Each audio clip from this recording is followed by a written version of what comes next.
Hello. അപ്പോൾ ഇന്നൊരു കുട്ടി ഈവനിങ് വീഡിയോ ആണ്. അപ്പോൾ ഞാൻ എൻ്റെ വീട്ടിലാണുള്ളത്. ഇപ്പോൾ ഏകദേശം ഒരു 3-4 മാസത്തിന് ശേഷമാണ് ഞാൻ എൻ്റെ വീട്ടിൽ വരുന്നത്. അപ്പോൾ ഇന്ന് വാവായിരുന്നു.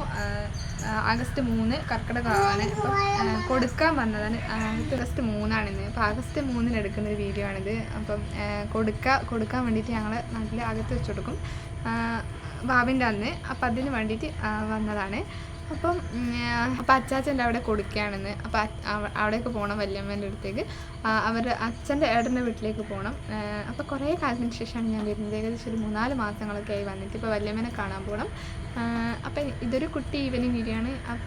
അപ്പോൾ എന്തായാലും നമ്മുടെ വീഡിയോ കാണാം. അപ്പം ഞങ്ങൾ രണ്ടാളും ഉച്ചയ്ക്ക് എത്തിയിട്ടുണ്ടായിരുന്നു. അപ്പം അമ്മ അവിടെ ഇല്ലായിരുന്നു. അമ്മ പണിക്ക് പോയില്ലായിരുന്നു. അമ്മ പണിക്ക് തൊഴിലുറപ്പിന് പോയതായിരുന്നു. അപ്പോൾ വന്നപ്പോൾ ഞങ്ങൾ പെട്ടെന്ന് കണ്ടപ്പോൾ അമ്മ ഉറപ്പില്ലായിരുന്നു ഞാൻ വരുമെന്നൊക്കെ പറഞ്ഞിട്ടുണ്ടായിരുന്നു. പക്ഷേ ഇടയ്ക്കിടയ്ക്ക് അങ്ങനെ പറയുന്നതാണ് വരുമെന്ന്, പക്ഷേ വരാൻ കഴിയാറില്ല. അപ്പോൾ ഇത് അമ്മ ശരിക്കും ഞങ്ങളെ കണ്ടപ്പോൾ ഇങ്ങനെ ഭയങ്കര സന്തോഷത്തിലായിരുന്നു. കാരണം പ്രതീക്ഷിക്കാതെ ഒരു വരവാണല്ലോ. അപ്പോൾ കുഞ്ഞിന് ഭയങ്കര സന്തോഷമായി അമ്മേനെ കണ്ടപ്പോൾ. അത് അമ്മക്ക് ഉമ്മയൊക്കെ കൊടുക്കുന്നുണ്ട്. അപ്പോൾ ഒരു അമ്മേനോട് ഇങ്ങനെ പറയാണ്, മുട്ടായി ഒന്നും വാങ്ങിയില്ലല്ലോ. അമ്മ ഇപ്പം പണിക്കൊക്കെ പോയിട്ട് വരുന്ന ടൈമിൽ ഒരു മുട്ടായി ഒക്കെ കൊണ്ടുകൊടുക്കാറുണ്ട്.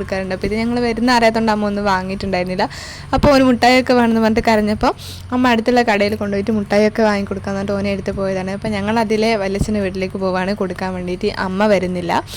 അപ്പോൾ ഞാനും ഓനും കൂടെ പോകാമെന്നുള്ളതിലാണ്. അപ്പോൾ അമ്മ അവിടുന്ന് മുട്ടായിയൊക്കെ വാങ്ങിക്കൊടുത്തിട്ട് അമ്മ തിരിച്ചു പോയി. അപ്പോൾ ഇതാ ഞങ്ങൾ വല്യച്ഛൻ്റെ വീട്ടിലേക്ക് എത്തി. അപ്പോൾ അവിടെ താഴെയുള്ള റോഡാണിത്. അപ്പോൾ ഞാൻ ഒത്തിരി നടക്കാനുണ്ട്. ഓനെയും കൊണ്ട് എനിക്ക് നടക്കാൻ വേണ്ടിയിട്ട് ഭയങ്കര ബുദ്ധിമുട്ടാണ്. അപ്പോൾ ഈ ഒരു ഇടയിലെത്തിയപ്പോൾ ഞാൻ അവനോട് നടക്കാൻ പറഞ്ഞു. കാരണം റോഡാണ് കൊണ്ട് കുഴപ്പമൊന്നുമില്ല. അപ്പോൾ ഇതുകൊണ്ട് ഇങ്ങനെ ചിനുങ്ങുന്നൊക്കെ ഉണ്ടായിരുന്നു നടക്കാൻ വേണ്ടിയിട്ട്. അപ്പോൾ ഈ ഒരു വീട് നിൽക്കുന്നിടത്തായിരുന്നു ഞങ്ങളെ പഴയ വീട്. അപ്പോൾ ഇതാ വല്യച്ഛൻ്റെ വീട്ടിലേക്ക് അവിടെയുള്ള സ്റ്റെപ്പാണിത്. അപ്പം ഞാൻ എപ്പോൾ എൻ്റെ വീട്ടിൽ വന്നാലും ഇവിടെ വല്യമ്മേനെ കാണാൻ വേണ്ടിയിട്ട് വരും. അപ്പോൾ ഇന്ന് പക്ഷെ വന്നപ്പോൾ അവിടെ ആരും ഉണ്ടായിരുന്നില്ല, അവിടെ ആളൊന്നും ഇല്ലായിരുന്നു. അപ്പം അവർ ഗ്രിൽസൊക്കെ പൂട്ടിയിട്ട് പോയതായിരുന്നു. അതുകൊണ്ട് ഞാൻ അടുത്ത വീട്ടിൽ വേറൊരു വലിയച്ഛനുണ്ട്. അപ്പോൾ ആ ഒരു വീട്ടിലേക്ക് പോയി അവിടെ കൊടുക്കേണ്ട പരിപാടികളൊക്കെ ആയിരുന്നു. അപ്പോൾ ഞാൻ അവിടെ നിന്ന് അവരെ ഹെൽപ്പൊക്കെ ചെയ്തു, പായസമൊക്കെ ഉണ്ടാക്കി കൊടുക്കാൻ വേണ്ടിയിട്ട്. അപ്പോൾ അതൊന്നും ഞാൻ വീഡിയോസൊന്നും എടുത്തില്ല. അപ്പോൾ അവിടെ ഏകദേശം പ്രിപ്പറേഷനൊക്കെ കയ്യാറായപ്പോൾ ഞാൻ മേലത്തെ വലിയച്ഛൻ്റെ വീട്ടിൽ വന്നു. അപ്പോൾ അവിടെ ആളൊക്കെ എത്തിയിട്ടുണ്ടായിരുന്നു. അപ്പോൾ ഇതാണ് എൻ്റെ വല്യമ്മ. അപ്പോൾ ഞാൻ മണിയമ്മ എന്നാണ് എടുക്കുന്നത്. അപ്പോൾ മൂപ്പർ ചായ കുടിക്കുകയാണ്. അപ്പോൾ ഇതാ പിന്നെ ഞങ്ങൾ എല്ലാവരും ഉണ്ടായിരുന്നു കോലായിൽ. അപ്പോൾ ഞങ്ങളെല്ലാവരും ഇങ്ങനെ കാര്യങ്ങളൊക്കെ പറഞ്ഞിരുന്നു.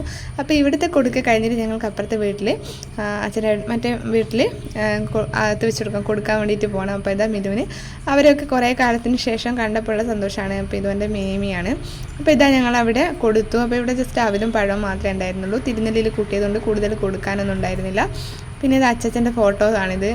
അപ്പം ഇതാ വല്യമ്മ ചായ കുടിച്ച് കഴിഞ്ഞിട്ടുണ്ടായിരുന്നില്ല. അപ്പോൾ ശരിക്കും ഈ ഒരു ദിവസം എന്ന് പറയുന്നത് എന്തൊക്കെയോ ഒരു ഓർമ്മകളുള്ള, എന്തൊക്കെയോ ഒരു വല്ലാത്തൊരു ഫീലിങ്ങുള്ള ഒരു ദിവസമാണ്. കാരണം അവർക്ക് കൊടുക്കുന്ന ടൈമിൽ അല്ലെങ്കിൽ നമ്മൾ എന്തെങ്കിലും ആ ഒരു ടൈമിൽ കൊടുക്കേണ്ട ടൈമിലാണ് നമ്മൾ എന്തെങ്കിലും ഉണ്ടാക്കുന്നതാണെങ്കിൽ പോലും അവരുടെ ഓർമ്മകൾ ഇങ്ങനെ നമുക്കിങ്ങനെ ആ ഒരു ഓർമ്മകൾ ഇങ്ങനെ വരും നമുക്കിടയിലേക്ക്. അപ്പോൾ ഞങ്ങൾ എല്ലാവരും ഉണ്ടായിരുന്നു. അപ്പോൾ മിലു മാത്രമല്ല, എല്ലാവരും ഉണ്ടല്ലോ, അച്ഛനേട്ടൻ്റെ മക്കളൊക്കെ ഉണ്ടായിരുന്നു, അവരുടെ മക്കളൊക്കെ ഉണ്ടായിരുന്നു. അവരുടെ കൂടെ മിലു ഭയങ്കര കളിയായിരുന്നു.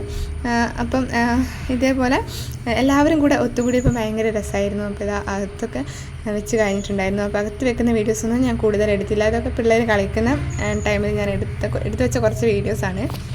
അപ്പോൾ അകത്ത് സംഭവങ്ങളൊക്കെ സെറ്റാക്കി വെച്ചതിന് ശേഷം നമ്മൾ ഓരോരോ ടീം ഓരോരിടത്തായിട്ട് ഇങ്ങനെ കാര്യങ്ങളൊക്കെ പറഞ്ഞിരുന്നു. അപ്പോൾ കുട്ടികളൊക്കെ നമ്മളിങ്ങനെ എല്ലാവരും കൂടുന്ന ടൈമിൽ കളിയായിരിക്കുമല്ലോ. അപ്പോൾ കുട്ടികളൊക്കെ കൂടിയിട്ട് കളിയായിരുന്നു. പൊന്നുത കുറച്ച് കഴിഞ്ഞിട്ട് മിലുത പൊന്നുവച്ചിൻ്റെ കൂടെ ഇങ്ങനെ കളിക്കുകയാണ്. അപ്പം ഓരോരോ ടീം ഓരോരുത്തരായിട്ടുണ്ട്. അപ്പോൾ കുറച്ച് പേര് അടുക്കളയിൽ ഇങ്ങനെ കാര്യം പറഞ്ഞിരിക്കുന്നുണ്ട്, കുറച്ച് പെണ്ണുങ്ങൾ. അപ്പോൾ ഞാനൊക്കെ അടുക്കളയിലായിരുന്നു. പിന്നെ ഏട്ടന്മാരൊക്കെ കോനായിൽ ഇങ്ങനെ കാര്യം പറഞ്ഞിരിക്കുന്നുണ്ടായിരുന്നു. ഇതാ സംഭവങ്ങളൊക്കെ കൊടുത്ത് ഏതാണ്ട് സെറ്റായിട്ടുണ്ട്. ഇപ്പം ഇതൊക്കെയായിരുന്നു നമ്മളകത്ത് വെച്ച് കൊടുത്തിട്ടുണ്ടായിരുന്നത്. അപ്പോൾ ആ വീഡിയോസൊന്നും ഞാൻ എടുത്തിട്ടുണ്ടായിരുന്നില്ല. കാരണം എന്തൊക്കെയോ ഇതുപോലെ തോന്നിയ, അപ്പോൾ ആ സമയത്ത് എനിക്ക് വീഡിയോസൊന്നും എടുക്കാൻ വേണ്ടിയിട്ട് തോന്നില്ല കൊടുക്കുന്നതൊക്കെ. അപ്പം ഞങ്ങളിതാ ഇങ്ങനെ കുറച്ച് ഞങ്ങളെല്ലാവരോടും ഇങ്ങനെ കാര്യമൊക്കെ പറഞ്ഞിരുന്നു. അപ്പോൾ ഇത് ശരിക്കും നമ്മളെല്ലാവരും ഇങ്ങനെ ഒത്തുകൂടുന്നത് തന്നെ ആ ഒരു അവരെ എവിടുന്നെങ്കിലും കാണുന്നുണ്ടെങ്കിൽ അതായിരിക്കും അവരെ ഏറ്റവും വലിയ സന്തോഷം. കാരണം നമ്മൾ ആ ഒരു ദിവസം എല്ലാവരും കൂടെ വരുന്നുണ്ടല്ലോ, മക്കളൊക്കെ ആയിട്ട്. അപ്പോൾ നമ്മൾ കൊടുക്കുകയൊക്കെ കഴിഞ്ഞിട്ട് തിരിച്ചു പോകുന്നു. അപ്പോൾ അവിടെ അമ്മയ്ക്ക് കൊടുക്കാൻ വേണ്ടിയിട്ട് അവർ പായസവും വത്തക്കൊക്കെ തന്നു വിട്ടിട്ടുണ്ടായിരുന്നു. അപ്പോൾ അതൊക്കെ എടുത്ത് ഞങ്ങൾ വീട്ടിലെത്തി. അപ്പോൾ എന്തായാലും നൈറ്റായി, എല്ലാ പരിപാടിയും കഴിഞ്ഞപ്പോൾ 9 മണിയൊക്കെ ആയി. അപ്പോൾ അത്രയും വീഡിയോ. അപ്പോൾ ഇനിയൊരു വീഡിയോ ആയിട്ട് വീണ്ടും കാണാം. ടാറ്റാ.